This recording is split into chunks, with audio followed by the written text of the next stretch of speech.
Hello everyone. तो आज के वीडियो में हम देखेंगे कि वेरिएबल्स क्या होता है जावास्क्रिप्ट में। तो गाइस बेसिकली वेरिएबल एक कंटेनर होता है जिसके अंदर हम डेटा को स्टोर कर सकते हैं। जावास्क्रिप्ट में एक वेरिएबल बनाने को हम डिक्लेयरिंग ऑफ वेरिएबल कहते हैं। तो गाइस वेरिएबल बनाने के लिए जावास्क्रिप्ट हमें 3 कीवर्ड का यूज़ करने को कहता है और वो है लेट, वेर और कॉन्स्ट। जिसमें लेट और कॉन्स्ट वेरिएबल को ये 6 में इंट्रोड्यूस किया था और वेर वेरिएबल को ये 6 के पहले इंट्रोड्यूस किया गया था। Guess let variable var variable का एक इम्प्रूव्ड वर्जन है, क्योंकि वेर वेरिएबल में कुछ इश्यूज़ है और कुछ इश्यूज़ को हम इस वीडियो में आगे देखेंगे। तो गैस जावास्क्रिप्ट में लेट और कॉन्स्ट वेरिएबल का स्कोप या तो ग्लोबल होता है या तो ब्लॉक स्कोप होता है, और वेर वेरिएबल का स्कोप या तो ग्लोबल होता है या तो फंक्शनल स्कोप होता है। अभी कुछ लोगों को नहीं पता कि ये ब्लॉक, फंक्शनल और ग्लोबल स्कोप क्या होता है। तो गाइस कोई भी वेरिएबल को ओपनिंग और करली ब्रेसेस के अंदर डिक्लेयर किया गया हो तो उसे हम ब्लॉक स्कोप कहते हैं, और कोई भी वेरिएबल को फंक्शंस के अंदर डिक्लेयर किया गया हो तो उसे हम फंक्शनल स्कोप कहते हैं। तो गाइस हम कुछ एग्जांपल लेते हैं इसको प्रॉपरली समझने के लिए। तो हमने ये हमारा कोड एडिटर ओपन कर लिया है और इसके अंदर हम एक फंक्शन को डिक्लेयर करते हैं और इसको बोलेंगे हम fun1। इस फंक्शन के अंदर हम 2 ब्लॉक को डिक्लेयर करते हैं, इसको बोलते हैं हम block1 और इसको बोलते हैं हम block2। block1 के अंदर हम वैर कीवर्ड को यूज़ करके एक वेरिएबल को भी डिक्लेयर कर लेते हैं where x, और इसको इनिशियलाइज भी कर लेते हैं 10 के साथ, वैल्यू 10 इनिशियलाइज करते थे। और इस वेरिएबल को हम कंसोल में भी प्रिंट कर लेते हैं, कंसोल x। ओके, ये हमारा कंसोल हो गया। इस फंक्शन को हमें कॉल भी करना पड़ेगा ताकि हमारा फंक्शन एग्जीक्यूट होए। अब हमारा कोड प्रॉपर है, इसे हम ब्राउज़र में हिट करके देखते हैं और प्रिंट करके देखते हैं। तो गैस आपको दिख रहा है 10 प्रिंट हो रहा है हमारे कंसोल में। अगर हम इसे block2 के अंदर एक्सेस करें तो गैस हम इसको पहले इंक्रीमेंट कर लेते हैं ताकि 10 का वैल्यू हो जाए 11, और इसको हम प्रिंट भी कर लेते हैं log x block2 के अंदर, और इसे हम रीरन करते हैं हमारे ब्राउज़र में। तो गैस आपको दिख रहा है पहला 10 प्रिंट हुआ, देन हमारा 11 प्रिंट हुआ, क्योंकि गाइस हमने इसे इंक्रीमेंट किया है, देन हमने इसने कंसोल किया है। अगर गाइस इस वेर वेरिएबल की जगह हम लोग लेट यूज़ करें तो देखते क्या होता है। लेट कर देते इसको, और फिलहाल के लिए हम block2 के कोड को कमेंट कर देते हैं और रन करके देखते हैं ब्राउज़र में। अगर रिफ़्रेश कर ले तो गैस आपको दिख रहा है 10 प्रिंट हो रहा है प्रॉपरली। बट गैस अगर हमने इस कमेंट आउट कोड को अनकमेंट करें, फिर देखें कि रन करके देखें तो क्या आता है। तो गैस आपको दिख रहा है पहला 10 तो हमारा प्रॉपरली प्रिंट हुआ, फिर हमें रेफरेंस एरर का एरर मिला। तो गैस ये एरर हमें क्यों मिला? तो अगर गैस हम देखें, पिछली बार हमने पढ़ा था कि लेट और कॉन्स्ट वेरिएबल का स्कोप हमें ब्लॉक तक ही सीमित होता है और वेर वेरिएबल का स्कोप फंक्शनल तक होता है। तो गैस अगर हम लेट वेरिएबल को block1 में डिक्लेयर करते हैं तो उसे हम block2 के अंदर नहीं एक्सेस कर सकते हैं। सेम अगर हम इसको कॉन्स्ट कर दें और प्रिंट करके देखें तो गैस हमें सेम एरर मिल रहा है, रेफरेंस एरर का। पहला 10 तो हमारा प्रॉपर्ली प्रिंट हुआ, बट देन हमें रेफरेंस एरर का मिला एरर, क्योंकि लेट और कॉन्स्ट की ये वाली प्रॉपर्टी तो सेम है कि हम उसे ब्लॉक के बाहर एक्सेस नहीं कर सकते। बट हम वेर वेरिएबल को अगर block1 में डिक्लेयर करते हैं और block2 के अंदर एक्सेस करने को देखेंगे तो हमें कोई भी एरर नहीं मिलेगा। फिर से हम देख लेते हैं। तो गैस आपको दिख रहा है 10 और 11 प्रॉपरली प्रिंट हो रहा है। तो गैस ये था हमारा फंक्शनल और ब्लॉक स्कोप वेरिएबल्स। अब फंक्शनल और ब्लॉक स्कोप वेरिएबल के अलावा भी एक वेरिएबल होता है जिसको बोलते हैं हम ग्लोबल स्कोप वेरिएबल्स। तो गैस ये ग्लोबल स्कोप वेरिएबल क्या होता है? तो गैस मैं आपको बता दूँ, कोई भी वेरिएबल अगर फंक्शन के बाहर डिक्लेयर किया गया हो तो बाय डिफ़ॉल्ट वो ग्लोबल स्कोप वेरिएबल होता है। इसको प्रॉपरली अंडरस्टैंड करने के लिए हम एग्जाम्पल ले लेते हैं। तो गैस मैं एक वेरिएबल को डिक्लेयर करता हूँ वेर कीवर्ड यूज़ करके, वेर y, और इसको हम 20 असाइन कर देते हैं 20। अब इसको हम कंसोल कर देते हैं फंक्शन1 के अंदर। पहले हम इस दोनों ब्लॉक को कमेंट कर लेते हैं, देन हम एट द टॉप इसको कंसोल कर लेते हैं, कंसोल y, और इसको रन करके देखते हैं। तो क्या आपको दिख रहा है 20 प्रॉपरली प्रिंट हो गया है। तो हमें फंक्शन 1 के अंदर y को एक्सेस कर सकते हैं। अब अगर हम इसे अगर दूसरे फंक्शन में भी एक्सेस करने को देखें तो क्या हमें प्रिंट मिलेगा? पहले हम एक फंक्शन बना लेते हैं, इसको दे देते हैं फंक्शन टू नाम दे देते हैं, और इसके अंदर भी हम y को कंसोल कर लेते हैं। y को कंसोल करने से पहले हम इसको इंक्रीमेंट भी कर लेते हैं पहले y प्लस प्लस, और देन आफ्टर फंक्शन 1 को हमें इसे कॉल भी करना पड़ेगा, फंक्शन 2 कॉल कर लेते हैं। तो अभी इसको रन करके देखते हैं। तो गाइस आपको दिख रहा है 20 और 21 हमें दोनों प्रिंट हुआ, और दोनों फंक्शन के अंदर हमें प्रॉपरली एक्सेस करने मिल रहा है वाई वेरिएबल को। सो ये था हमारा ग्लोबल स्कोप वेरिएबल। अगर हम वेर वेरिएबल को अगर लेट कर दें तो भी गाइस ये लेट हमारा फंक्शन के बाहर है, तो ये लेट भी हमारा ग्लोबल स्कोप वेरिएबल हो गया।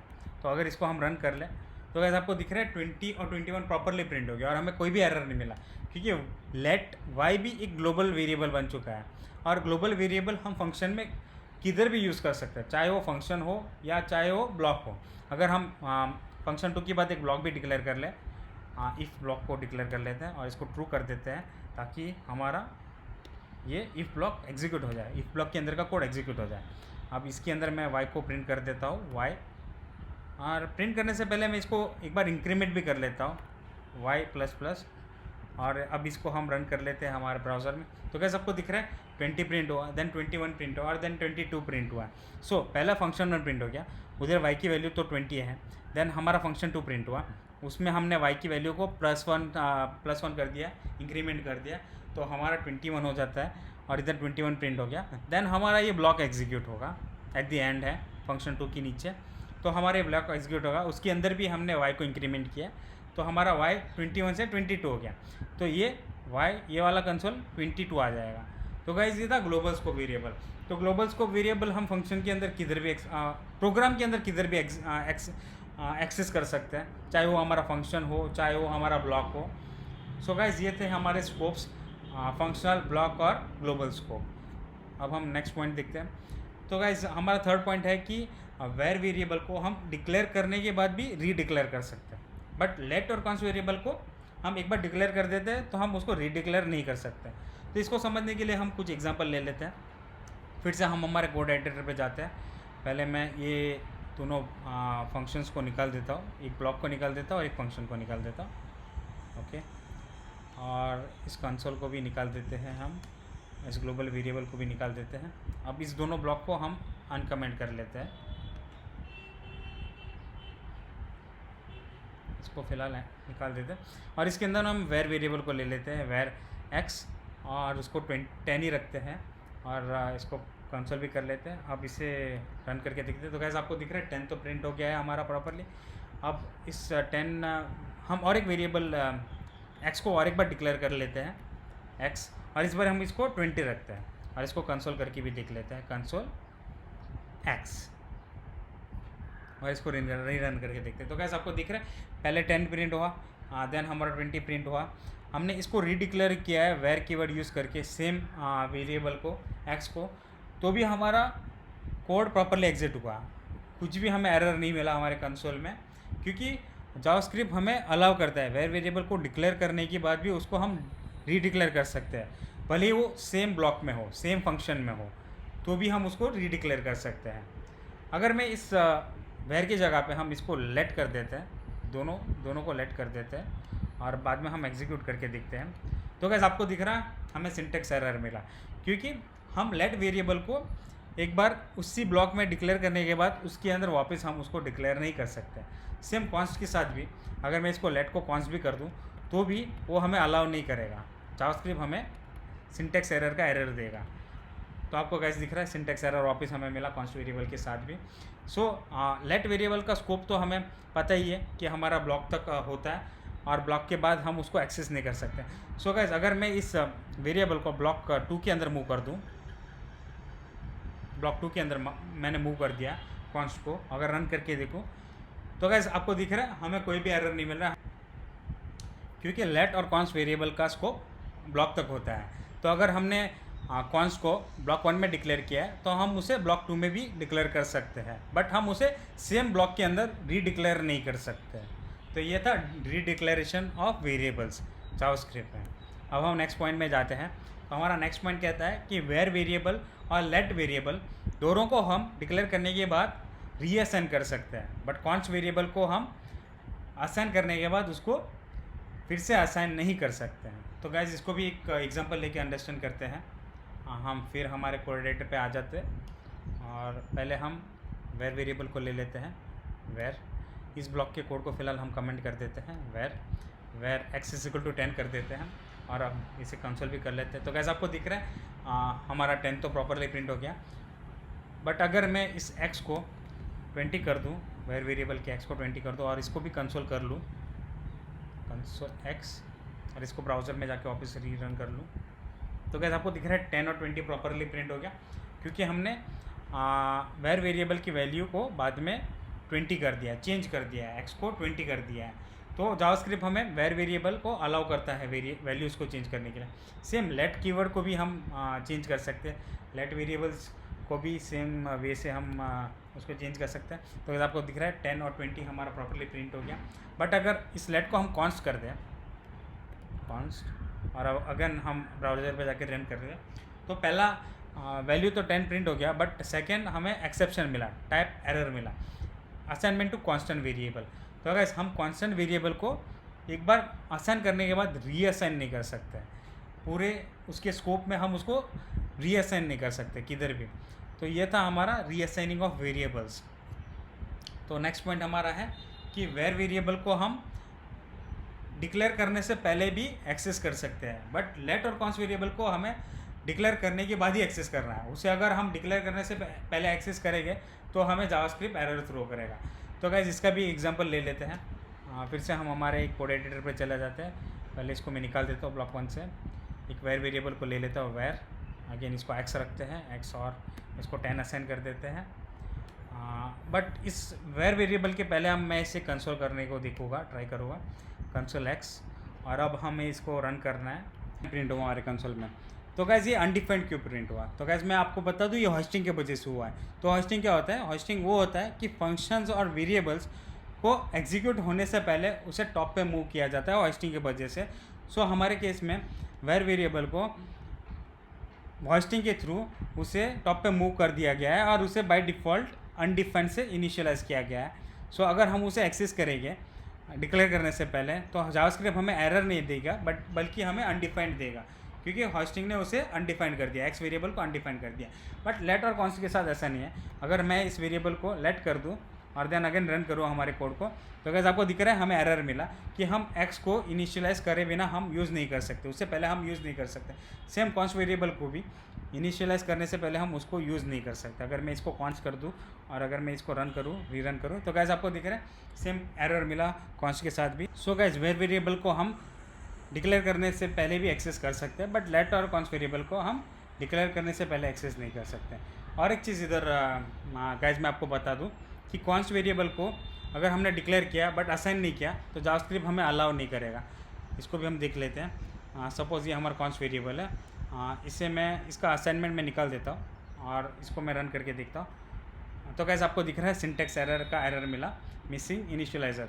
सो गाइस कॉन्स्ट वेरिएबल को अगर हमने डिक्लेयर किया है तो हमें उसको इनिशियलाइज़ भी करना है। अगर हम इनिशियलाइज़ नहीं करते तो जावास्क्रिप्ट हमें अलाउ नहीं करेगा।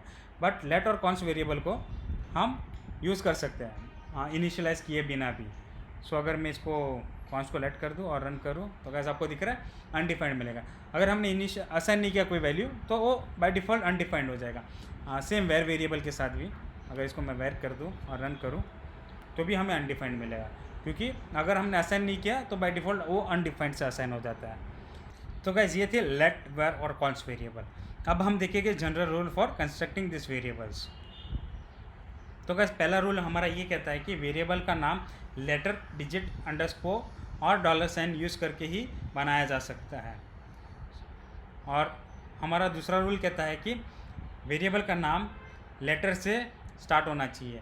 हालांकि हम अंडरस्कोर और $से भी स्टार्ट कर सकते हैं, बट हम प्रेफर नहीं करेंगे। बट अगर हम वेरिएबल का नाम नंबर से स्टार्ट करते हैं या तो फिर कोई और स्पेशल कैरेक्टर से स्टार्ट करते हैं तो जावास्क्रिप्ट हमें अलाउ नहीं करेगा, हमें सिंटेक्स एरर मिलेगा। इसको हम ट्राई भी कर लेते हैं। हम हमारा वेरिएबल वेर को डिक्लेयर करते हैं और इसे 1 लिखते हैं, 1 = एम्प्टी स्ट्रिंग। अगर हम रन करें हमारे कोड को तो गाइस आपको दिख रहा है हमें सिंटेक्स एरर मिला, क्योंकि हम वेरिएबल का नाम नंबर से या तो कोई भी स्पेशल कैरेक्टर से हम स्टार्ट नहीं कर सकते हैं। अब हमारा तीसरा रूल कहता है कि वेरिएबल्स केस सेंसिटिव है।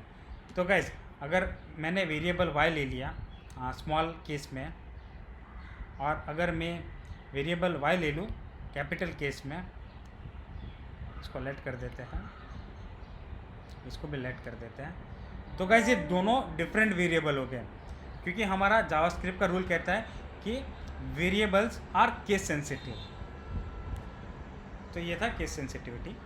और अब हम देखेंगे फोर्थ रूल। तो फोर्थ रूल कहता है कि वेरिएबल का नाम कीवर्ड से नहीं होना चाहिए, वेरिएबल का नाम कीवर्ड नहीं हो सकता। तो हम वेरिएबल का नाम इफ़ नहीं रख सकते, या तो हम एल्स नहीं रख सकते हैं, क्योंकि ये रिजर्व्ड कीवर्ड हो गए जावास्क्रिप्ट के। सो हम रिजर्व्ड कीवर्ड नहीं यूज़ कर सकते वेरिएबल बनाने के लिए। तो गाइज ये थे हमारे general rules. I hope guys आपको समझ में आ गया कि वेरिएबल्स क्या होता है जावास्क्रिप्ट में। अब हम मिलते हैं नए वीडियो में कोई और नए टॉपिक के साथ।